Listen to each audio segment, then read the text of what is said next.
Good morning students. बेटा हम लोगों ने जो लास्ट टॉपिक छोड़ा था उसी से आगे हम लोग अब कंटिन्यू करने जा रहे हैं admission of a new partner के चैप्टर को। तो देखो हम लोगों ने लास्ट जो क्वेश्चंस किया था वो 66 इलस्ट्रेशंस का पार्ट ए किया। अब हम लोग पार्ट बी के ऊपर आते हैं। तो देखिए सबसे पहले तो क्वेश्चन को रीड कीजिए। क्वेश्चन में क्या गिवन है देखो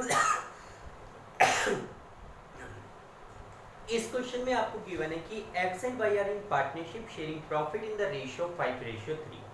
दो पार्टनर है एक्स और वाई, प्रॉफिट शेयरिंग रेशियो दोनों का है 5:3। Their balance sheet is as follow, और आपके सामने उनकी बैलेंस शीट गिवन है। आपके नीचे कहते हैं कि Z is admitted into partnership on the following terms. भाई उन्होंने जेड को पार्टनर बनाया और ये कुछ कंडीशंस है। अब सबसे लास्ट में आपसे ये कह रहा है कि भाई give journal entry to record the about and prepare the balance sheet of the new firm.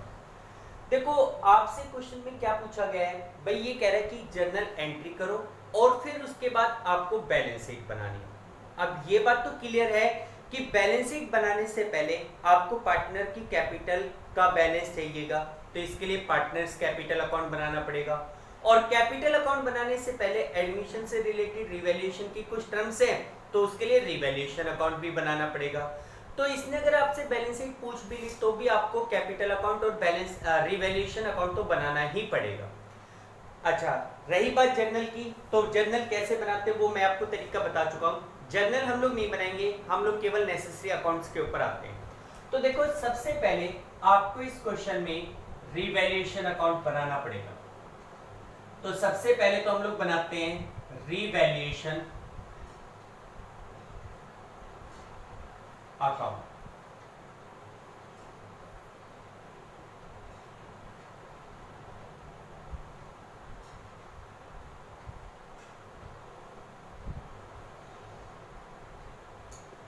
देखो सबसे पहले रिवैल्यूएशंस की कंडीशंस क्या क्या हैं। तो इन्होंने कहा था कि Z is admitted into the partnership on the following terms. Conditions क्या हैं? फर्स्ट पॉइंट में कह रहा है कि new profit sharing ratio will be 4:3:2 between X Y Z. New ratio आपको गिवन है, इसका रिवैल्यूएशन से कोई लेना देना नहीं। सेकेंड पॉइंट में ये कहते हैं कि जेड्स loan should be treated as is capital. देखो अगर इस क्वेश्चन में देखो कि एक्स और वाई स्टार्टिंग में पार्टनर थे और उनकी बैलेंस शीट आपके सामने गिवन है। उस बैलेंस शीट में आप ये देखो कि जेड नाम के किसी बंदे ने फर्म को 30,000 रुपीज का लोन दे रखा था और आज हम उस बंदे को क्या बना रहे हैं, पार्टनर बना रहे हैं। तो उसमें ये कहा गया कि भाई जेड ने जो फर्म को लोन दे रखा था ना, उस लोन को उसके कैपिटल में कन्वर्ट कर लो। अब आप सोचिए इसका इफेक्ट क्या पड़ेगा। नॉर्मली जैसे कोई नया पार्टनर पैसे लेकर आता है तो हम लोग करते हैं बैंक अकाउंट डेबिट टू जेड्स कैपिटल, ये एंट्री करते हैं। अब बैंक की जगह वो पैसा कहां से आ रहा है, जेड के लोन से। जेड के लोन को लायबिलिटी साइड में दिखा रखा है, जिसका क्रेडिट बैलेंस है तो उसे तो कर दोगे डेबिट, और जेड की कैपिटल को करोगे credit. Jades loan account debit to जेड्स कैपिटल अकाउंट, ठीक है। तो इसकी एंट्री कहां पे होगी, कैपिटल में, ना कि रिवैल्यूएशन में। ये मत समझना कि भाई जेड का लोन अकाउंट खत्म हो गया तो हमारे लिए प्रॉफिट हो गया, नहीं, उसका लोन कैपिटल में कन्वर्ट हुआ है तो वो ना हमारे लिए कोई प्रॉफिट है ना कोई हमारे लिए लॉस है, ठीक। उसके बाद goodwill of firm is value 27। इसका वैल्यूएशन इसलिए दिया गया ताकि नए पार्टनर के हिस्से की गुडविल को कैलकुलेट करके उसका एडजस्टमेंट किया जा सके। आगे कह रहे हैं ₹8,000 of the investment were to be taken over by X and Y in their profit sharing ratio। देखो जेड के एडमिशन के समय 8,000 रुपए के इन्वेस्टमेंट एक्स और वाई ने अपने प्रॉफिट शेयरिंग रेशियो में टेक ओवर कर लिए, जो कि पहले रेशियो क्या था, 5:3। तो देखो ये कह रहा है कि 8,000 रुपीज के इन्वेस्टमेंट ऐसे हैं जिसको एक्स और वाई ने आपस में डिस्ट्रीब्यूट कर लिया। तो उसके लिए एंट्री हो जाएगी X capital account debit Y's capital account debit to investment. अब बात आती है कि क्या ये कोई प्रॉफिट या लॉस है। अगर आप अपनी बैलेंस शीट में इन्वेस्टमेंट को देखो तो आपके इन्वेस्टमेंट कितने के दिखा रखे हैं, 10,000 रुपीज के दिखा रखे हैं। लेकिन एक बात बताओ, क्या इस क्वेश्चन में कहीं पर भी ये कह रखा है कि investments are valued at ₹8,000 which was taken by X and Y? नहीं, केवल ये कह रहा है 8,000 के इन्वेस्टमेंट एक्स और वाई ने ले लिए, इसका मतलब बाकी के 2,000 के इन्वेस्टमेंट अभी भी बच रहे हैं। तो ये कोई प्रॉफिट भी नहीं है, ये कोई लॉस भी नहीं है, ठीक है। क्योंकि जो 8,000 की इन्वेस्टमेंट एक्स और वाई ने ली है वो पैसा हम एक्स और वाई की कैपिटल में से सब्ट्रैक्ट कर देंगे। एक तरफ से इन्वेस्टमेंट खत्म, एक तरफ से कैपिटल कम हो जाएगी। तो ये ना तो कोई प्रॉफिट है ना कोई लॉस। हाँ, अगर ये कहता इन्वेस्टमेंट्स आर वैल्यूड एट ₹8,000 तो आपको 2,000 का लॉस होता, वो दिखाते। फिलहाल ये भी नहीं है। फिर आगे स्टॉक भी रिड्यूस बाय 10%। अब आया रिवैल्यूएशन का पॉइंट। भाई ये कहता है कि स्टॉक भी रिड्यूस बाय 10%, स्टॉक को 10% रिड्यूस करना है। 56,000 का स्टॉक दिखा रखा है, इसको 10% रिड्यूस करोगे तो टू स्टॉक। ये फॉर्मेट पूरा बनाना बेटा, पर्टिकुलर अमाउंट आप लोगों को सारा पता है। टू स्टॉक, स्टॉक को हमें 5600 रुपीज कम करना है। फिर कहता है कि प्रोविजन फॉर डाउटफुल डेब्ट शुड बी 5% ऑन डेटर्स। भाई जो प्रोविजन फॉर डाउटफुल डेब्ट्स है वो डेटर्स का 5% होना चाहिए and provision for discount on debtor 2% should be created. तो पहले तो आपको अपने डेटर पे 5% का प्रोविजन बनाना है। आप अपनी बैलेंस शीट में देखोगे ओरिजिनल डेटर 40,000 के थे जिसपे 1800 का प्रोविजन पहले से बन रखा है और डेटर दिखा रखे 38,200। लेकिन आप जो 5% का प्रोविजन बनाओगे वो ओरिजिनल डेटर पे बनेगा जो कि 40,000 के। 40,000 के डेटर पे 5% प्रोविजन बनाओ, कितना बनेगा 2,000 रुपए का। ऑलरेडी आपने प्रोविजन कितना बना रखा है 1800, तो एक्स्ट्रा प्रोविजन कितने का बनेगा 200 का। तो यहां पे लिखेंगे to provision for doubtful debts, कितने का और बनेगा 200। फिर उसके बाद कहता है कि and also create provision for discount 2%। Plus one में ध्यान करो, पढ़ा था टॉपिक। आपके जो टोटल डेटर होते हैं उसमें से हम पहले प्रोविजन फॉर डाउटफुल, पहले तो बैड डेब्ट्स माइनस करते हैं। अगर बैड डेब्ट नहीं है तो फिर provision for doubtful debts minus करते हैं। फिर उसके बाद जो डेटर बचते हैं उसके ऊपर क्या बनाते हैं प्रोविजन फॉर डिस्काउंट। पहले कोई प्रोविजन फॉर डिस्काउंट बना हुआ नहीं है। 38,000 का 2% आप प्रोविजन फॉर डिस्काउंट बनाओगे, कितना बनेगा 760। ये भी एक लॉस हो गया। तो to provision for discount, provision for discount कितने का बनेगा 760 रुपीज का। इसके बाद आगे कह रहे हैं कि the liability of workman compensation reserve was determined to be 15,000। 15,000 रुपए की लायबिलिटी है वर्कमैन कंपनसेशन क्लेम की रिगार्डिंग। अब इसके रिगार्डिंग ये देखो रिजर्व भी है क्या, बिल्कुल है।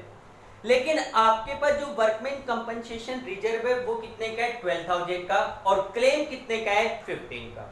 अब आप देखोगे कि क्लेम का अमाउंट ज्यादा है तो क्लेम 15 में से 12 तो ले लो रिजर्व से, बाकी 3,000 का क्लेम का अमाउंट और बचेगा। जो बचा हुआ क्लेम का अमाउंट है that will be charge from revaluation. तो रिवैल्यूएशन के डेबिट साइड में दिखाएंगे to workman compensation claim. Workman compensation claim कितने का और दिखा दोगे 3,000 रुपीज का दिखाओ। उसके बाद आगे कहता है कि excess to withdraw ₹6,000 in cash. भाई एक्स ने 6,000 रुपए कैश में निकाल ली, मतलब कि एक्स ने अपने पर्सनल यूज के लिए 6,000 रुपीज का कैश विड्रॉ किया, वो उसकी कैपिटल में एडजस्ट होगा, उसका रिवैल्यूएशन से कोई लेना देना। ठीक, तो रिवैल्यूएशन से रिलेटेड और कोई अदर पॉइंट है नहीं। अब टोटल करके डिफरेंस निकालिए। तो इधर कितना आ गया बेटा 58, 65, 95, 9,560। 9,560 का फर्म को क्या हो रहा है लॉस, क्योंकि डेबिट साइड ज्यादा है। और ये लॉस किसमें डिस्ट्रीब्यूट होगा एक्स और वाई में। रेशियो दिखा रखा है 5:3। तो यहां पे लिखेंगे बाई लॉस ट्रांसफर टू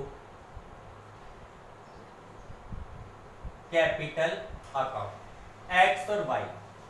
तो बेटा 6,000 ये हो जाएगा 9,560, 45 रुपीज कम कर दो, 5 4 से 25, 5,975 और ये हो जाएगा 3 डिस्ट्रीब्यूट करके देखना है 3585 5:3 में डिस्ट्रीब्यूट करोगे टोटल हमारे पास 9560, ये क्या हो गया loss.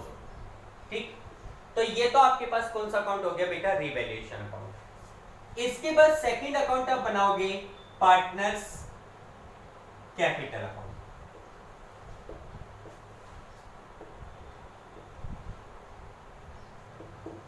Partners capital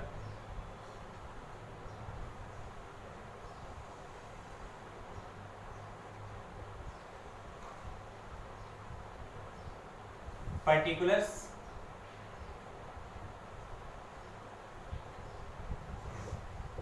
XYZ particulars XYZ, ये कैपिटल का बैलेंस दिया। देखो ये आपने फॉर्मेट बना लिया। सबसे पहले बैलेंस X की कैपिटल का बैलेंस है 50, Y का है 40, तो यहां पे लिखेंगे by balance brought. X capital account balance is 50,000, Y की कैपिटल का बैलेंस है 40,000।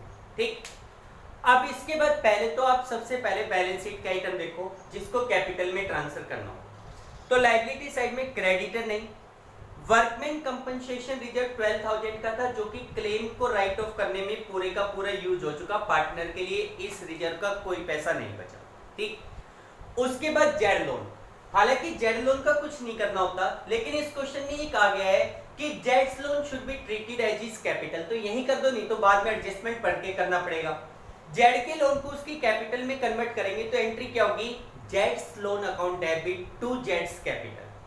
जेड की कैपिटल क्रेडिट हो रही है तो क्रेडिट साइड में bye Jades loan account. Loan account से कैपिटल में कितना पैसा चला जाएगा, कितने का लोन था 30,000 का, ये कैपिटल में कन्वर्ट हो गया। ठीक, इसके बाद लायबिलिटी साइड में और कुछ नहीं बचा। एसेट साइड में जो बैंक बैलेंस नहीं, डेटर्स नहीं, स्टॉक नहीं, इन्वेस्टमेंट नहीं, गुडविल। अब आप ये देखो कि इस क्वेश्चन में हमारे पास 10,000 रुपीज की गुडविल बैलेंस शीट में दिखा रखी है, और जैसे कि हमने पहले से पढ़ा हुआ है, if any goodwill is already shown in books of account at the time of admission of a new partner, it will be distributed, it will be written off among old partner in their old ratio। तो उसके लिए हमारी entry क्या होती है, goodwill का होता है डेबिट बैलेंस, खत्म करने के लिए क्रेडिट, और एक्स और वाई की capital debit. X capital account debit, Y capital account debit to goodwill, तो यहां पे लिखेंगे टू गुडविल। गुडविल को राइट ऑफ करो 6250 x की कैपिटल में, 3750 y की कैपिटल में, ओल्ड रेशियो में राइट ऑफ कर दिया। ठीक, और कुछ बैलेंस शीट में और कुछ नहीं बच रहा। अब आ जाओ रिवैल्यूएशन पे।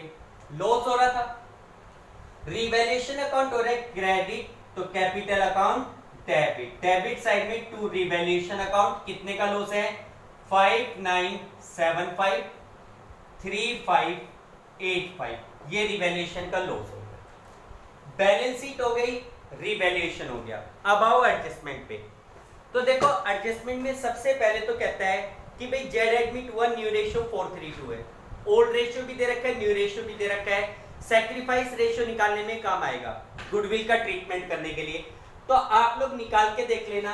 ओल्ड माइनस न्यू करके सीधा सीधा मैं लिख रहा हूं सैक्रिफाइस रेशियो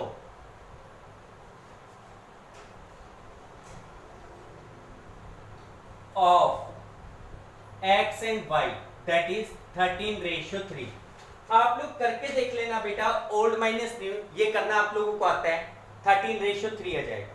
फिर जेड्स loan should be treated as is capital, convert कर दिया। Goodwill of firm is valued at ₹27। भाई आज की डेट में हमारी फर्म की गुडविल 27 है, लेकिन हमें हमारी फर्म की गुडविल का क्या करना। भाई हमें तो चाहिए कि जो नया पार्टनर आ रहा है उसके हिस्से की गुडविल पता चले ताकि हम उसका ट्रीटमेंट कर सके। तो देखो फर्म की गुडविल 27 है, नया पार्टनर कितने हिस्से के लिए आ रहा है, Z is admitted into firm for 2/9 share, तो फर्म की जो गुडविल है उसमें वो 2/9 शेयर रहेगा। अच्छा ध्यान रखना, जो गुडविल बैलेंस शीट में दी हुई है उसका 2/9 नहीं लाएगा। आज की डेट में जो गुडविल है और आज की डेट में गुडविल का वैल्यूएशन है 27। तो वर्किंग नोट नंबर सेकंड में यहां पे लिख दो जेड शेयर ऑफ गुडविल। भाई 27,000 फर्म की गुडविल है, जेड का हिस्सा कितना है 2/9। तो उस हिसाब से जेड को 6,000 रुपीज गुडविल के देने पड़ेंगे। अच्छा, जो जेड 6,000 गुडविल के देगा वो कौन डिस्ट्रीब्यूट करेगा? एक्स और वाई अपने सेक्रीफाइस रेशियो 13:3 में।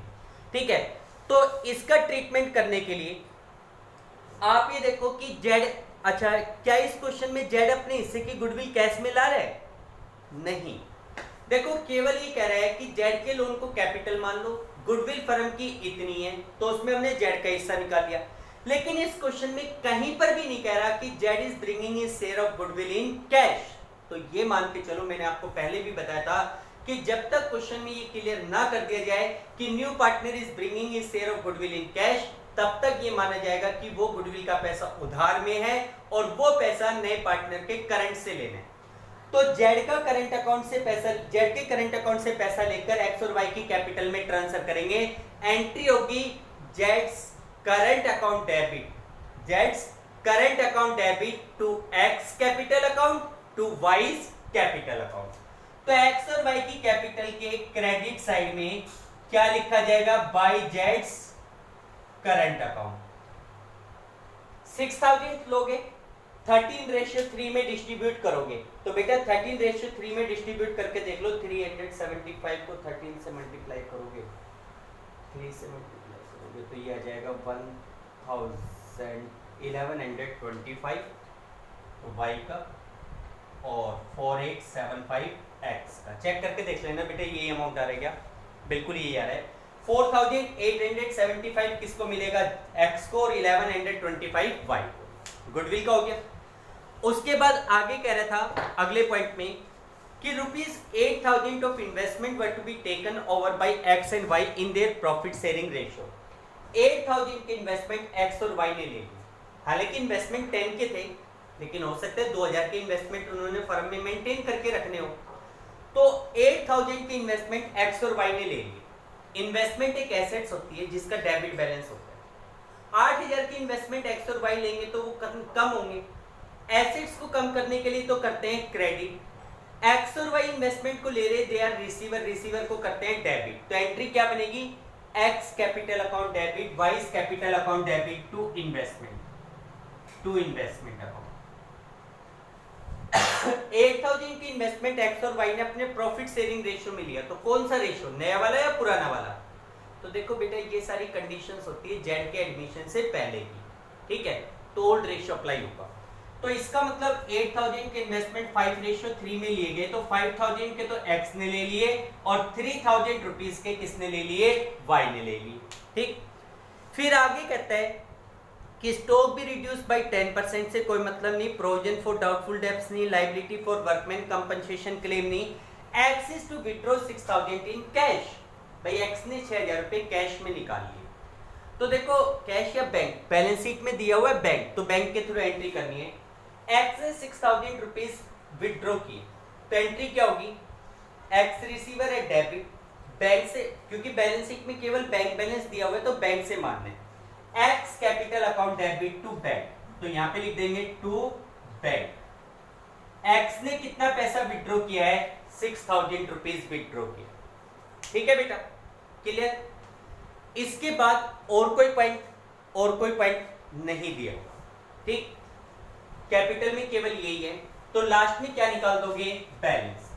तो यहां पे आप लोग लिखेंगे टू बैलेंस कैरी डाउन। बेटा टोटल करके, जैसे ये टोटल में से ये माइनस कर लेना, मैं डायरेक्टली लिख रहा हूं, इसमें टाइम वेस्ट नहीं कर सकते। एक्स की कैपिटल का बैलेंस आ जाएगा 31,650, वाई की कैपिटल का बैलेंस आ जाएगा 30,790 और जेड की कैपिटल का बैलेंस आएगा 30,000। ठीक, ये टोटल कर लेना, यहां पे आपका टोटल आ जाएगा। तो ये हमारे पास हो गया पार्टनर्स कैपिटल अकाउंट। ठीक है बेटा, इसके बाद हम लोग बनाएंगे बैलेंस शीट। ठीक,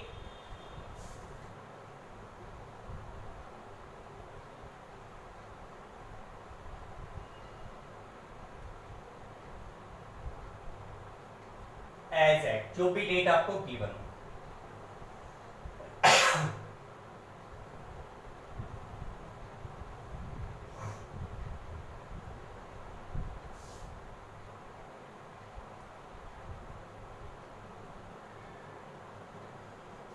लाइबिलिटी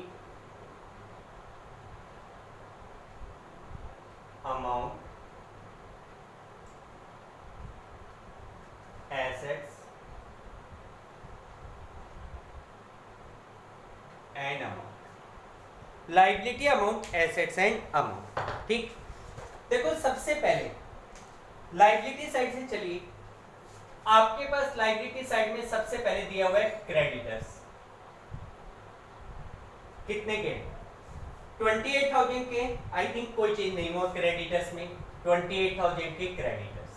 ठीक है, उसके बाद वर्कमैन कंपनसेशन रिजर्व, ये तो पूरे का पूरा खत्म हो चुका, लेकिन इसके रेस्पेक्ट में वर्कमैन कंपनसेशन क्लेम आ गया, उसकी डबल पोस्टिंग होनी है। भाई जो स्टार्टिंग में 15,000 का क्लेम था उसमें से 12,000 रिजर्व से ले लिए, 3,000 रुपए आपने रिवैल्यूएशन से ले लिए।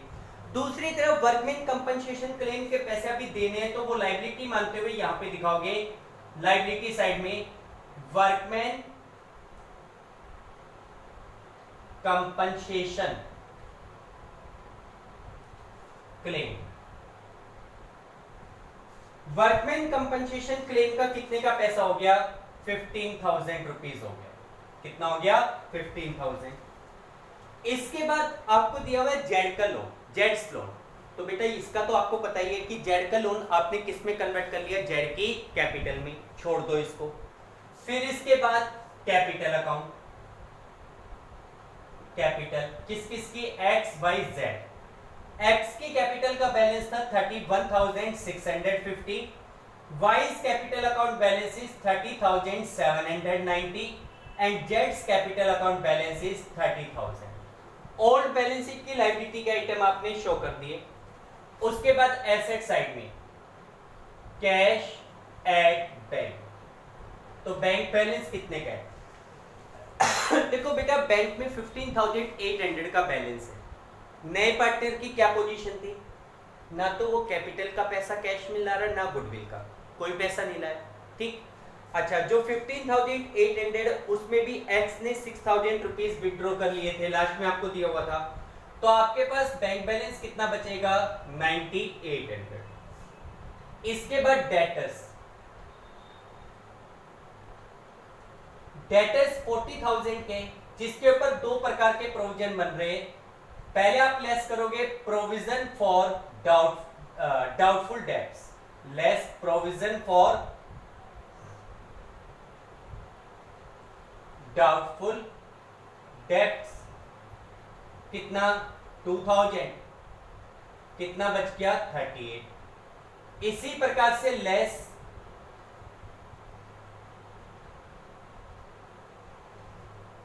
प्रोविजन फॉर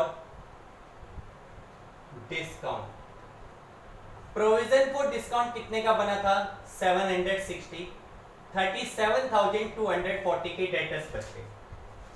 डेटर्स के बाद आपके पास दिया हुआ है स्टॉक 56 का था, जिस पे 10% 5,600 का डेप्रिसिएशन लगा था, तो स्टॉक कितने का बच गया 50,400।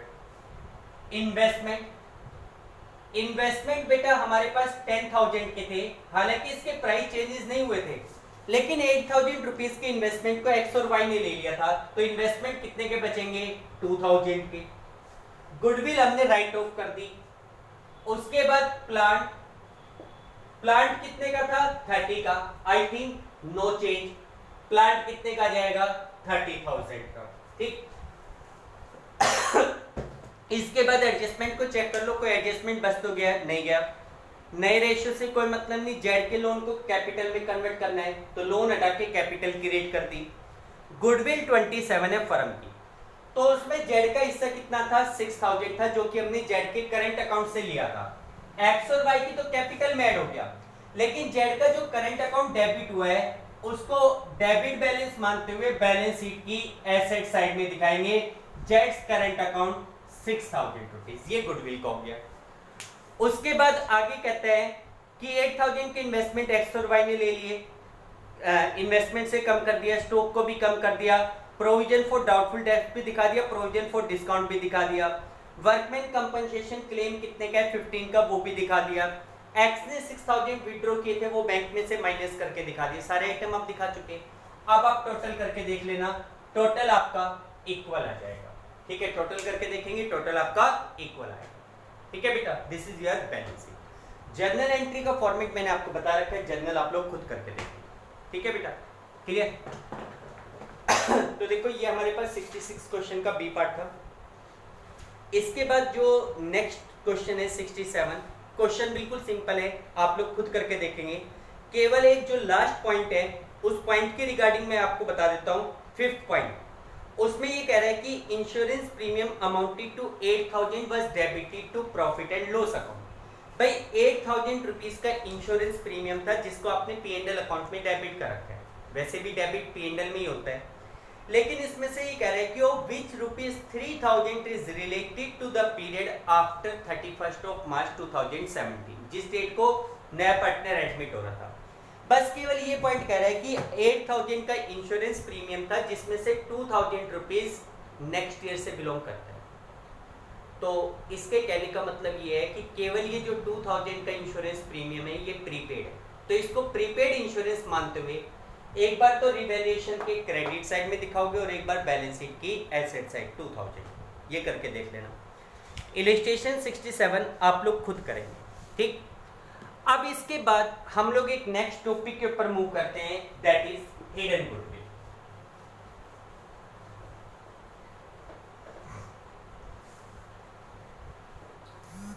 देखो बेटा, मैं इसको एक बार अब नहीं कर रहा, मैं आपको एक बार टॉपिक समझा रहा हूँ क्योंकि इसी से रिलेटेड पॉइंट है। देखो अब हमारे पास एक नेक्स्ट टॉपिक आता है हिडन गुडविल।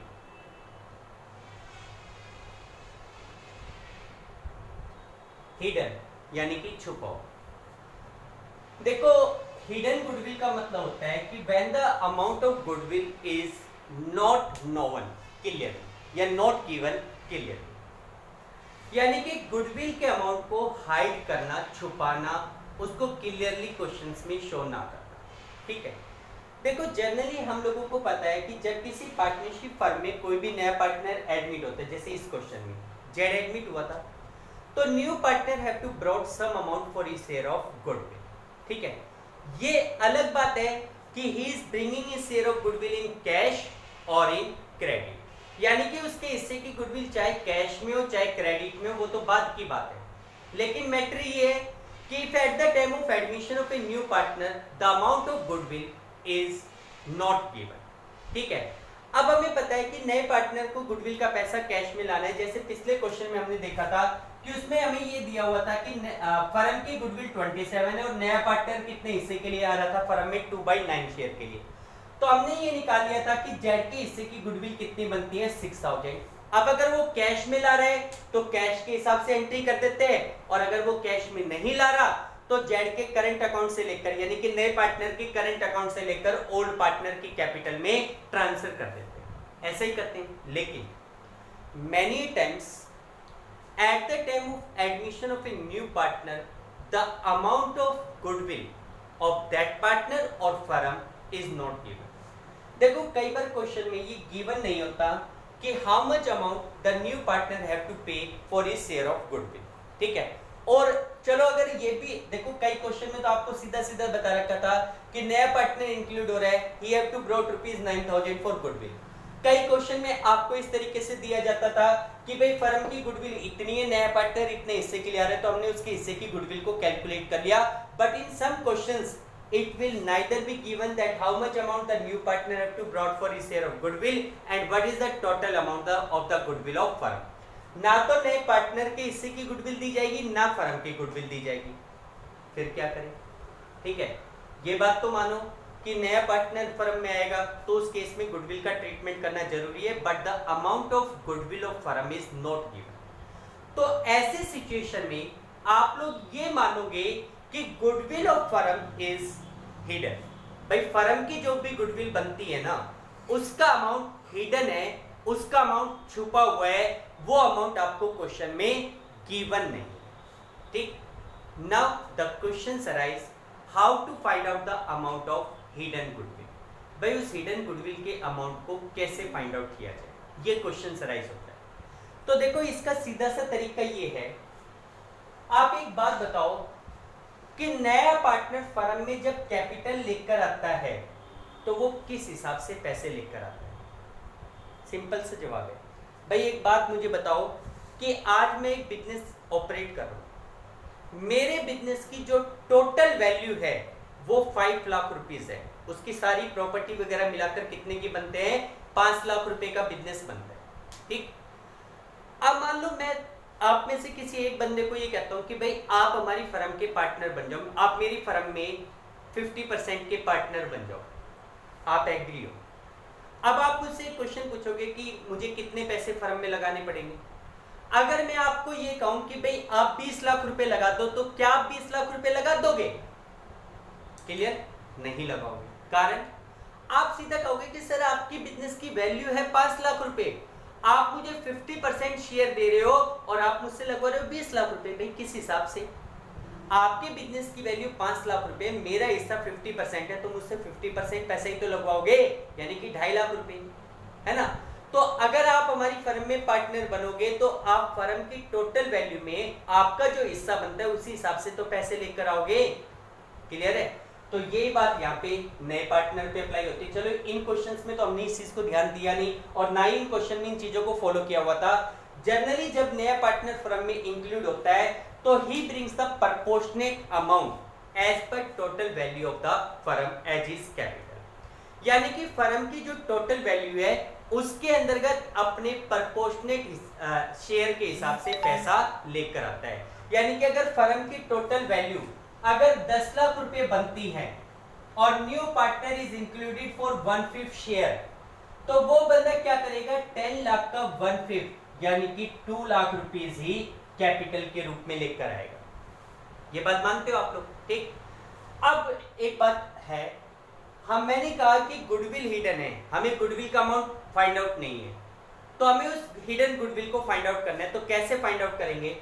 तो देखो इसका तरीका क्या है कि जैसे मान लो इन क्वेश्चंस में आपको ये दिया होगा कि एक्स और वाई ऑलरेडी 2 पार्टनर है, जेड नाम से एक नया पार्टनर इंक्लूड हो रहा है, जैसे कि फॉर एग्जांपल 1/3 शेयर के लिए, और 1/3 के लिए वो फर्म में कितने पैसे लेकर आ रहे हैं? 3 लाख रुपीस लेकर आ रहे हैं। ठीक है भाई, जेड कितने हिस्से के लिए आ रहे हैं? 1/3, और 1/3 के लिए कितने पैसे लेकर आ रहे हैं? 3 लाख रुपीस लेकर आ रहे हैं।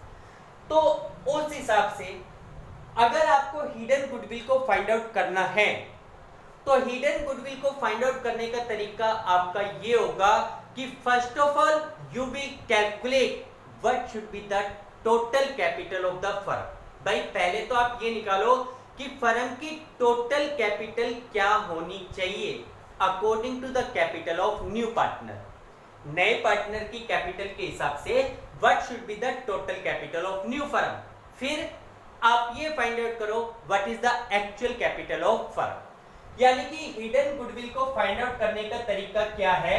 सबसे पहले लिखेंगे total capital of firm should be, total capital of firm should be. भाई फर्म की जो टोटल कैपिटल है वो क्या होनी चाहिए, और उसमें से लेस करेंगे actual capital of firm, less करेंगे actual capital of firm. Firm की जो एक्चुअल कैपिटल है उसको क्या करेंगे? लेस करेंगे। तो जो डिफरेंस आएगा that will B consider goodwill of firm. वो ही फर्म की क्या कहलाएगी? गुडविल कहलाएगी।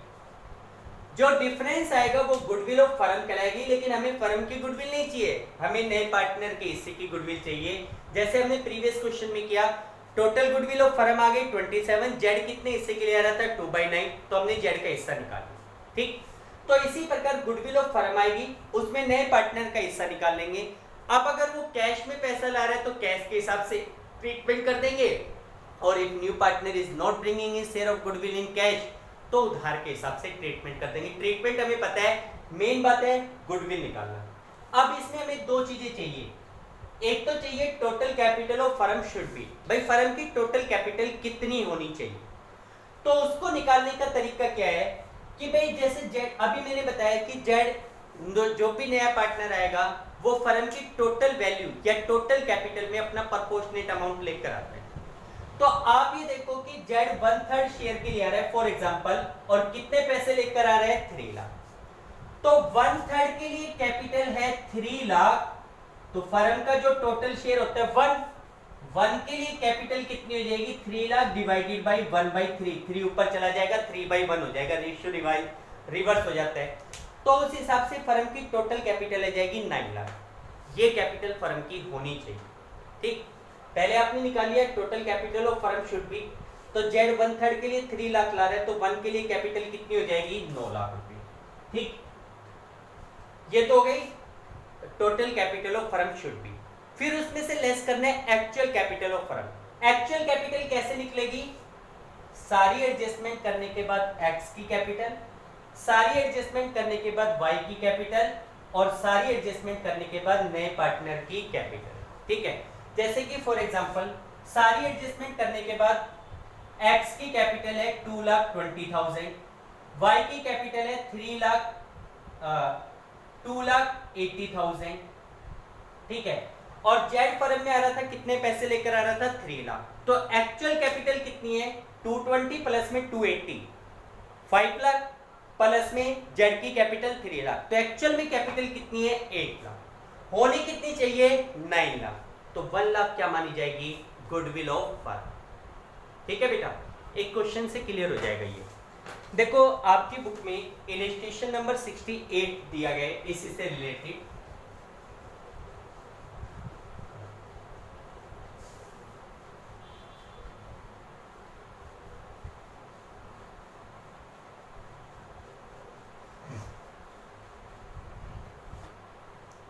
देखो बेटा इस इलस्ट्रेशन में ये कहा गया है Saloni and Srishti were partner in firm sharing profit in ratio 7:3। दो पार्टनर है सलोनी और सृष्टि, दोनों का प्रॉफिट शेयरिंग रेशियो 7:3 है। Their capital were 2 lakh and 1,50,000। भाई 2 लाख रुपए सलोनी की कैपिटल है, सृष्टि की कैपिटल है 150, and they admitted Aditi on 1st of April 2013 as a new partner for 16 shares in future profit। उन लोगों ने अदिति नाम के एक नए पार्टनर को शामिल किया 1st of April 2013 को, और वो फर्म में 16 शेयर्स के लिए आ रही। अदिति ब्रॉट 1 लाख एज हर कैपिटल। अदिति कैपिटल के रूप में 1 लाख रुपए लेकर आ रही। अब ये कह रहे हैं calculate the value of goodwill of firm, record necessary journal entry for the above transaction on Aditi's admission. दो चीजें पूछी गई है, एक तो calculate the goodwill of firm और दूसरा आपसे कहा गया जर्नल एंट्री करो। तो देखो पहले तो आप करोगे गुडविल को कैलकुलेट करेंगे। सबसे पहले calculations of goodwill of firm. भाई फर्म की गुडविल को कैलकुलेट करो। आप ये चेक करोगे कि नया पार्टनर कितने हिस्से के लिए आ रहा है। भाई आप ये देखो कि गुडविल वैसे तो आपको गिवन है नहीं, इसका मतलब गुडविल का अमाउंट हिडन है। अब मैंने बताया कि हिडन गुडविल को कैसे फाइंड आउट करना है। सबसे पहले बेटा 1 मिनट